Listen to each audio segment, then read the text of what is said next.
एक डॉक्टर जो झाला लोकांच्या मनाचा कलाकार, अशी कहाणी ऐकायची आहे। नमस्कार, मी ऋषिकेश आणि आपण पाहतात कलाकार दिनविशेष भाग 321 पॉवर्ड बाय goprag.com।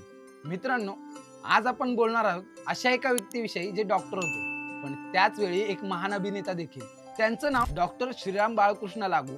यांचा जन्म 16 नोव्हेंबर 1927 रोजी सातारा येथे झाला। मराठी रंगभूमीचे नटसम्राट म्हणून त्यांना ओळखले जाते। अभिनयाच्या तीव्र ओढीमुळे त्यांनी वयाच्या 42 वर्षी डॉक्टरकी पेशा सोडून दिला आणि पूर्ण वेळ अभिनय क्षेत्रात प्रवेश केला। 1969 मध्ये वसंत कानेटकर लिखित इथे ओशाळला मृत्यू या नाटकातून त्यांनी व्यावसायिक रंगभूमीवर पदार्पण केले। नटसम्राट या नाटकातील नटवर्य आप्पासाहेब बेलवलकर यांची भूमिका हे त्यांच्या कारकिर्दीतील एक महत्त्वपूर्ण आणि अविस्मरणीय ठरली। या भूमिकेमुळे त्यांना नटसम्राट म्हणून ओळख मिळाली। अभिनयासोबतच त्यांनी अनेक नाटकांचे दिग्दर्शनही केले।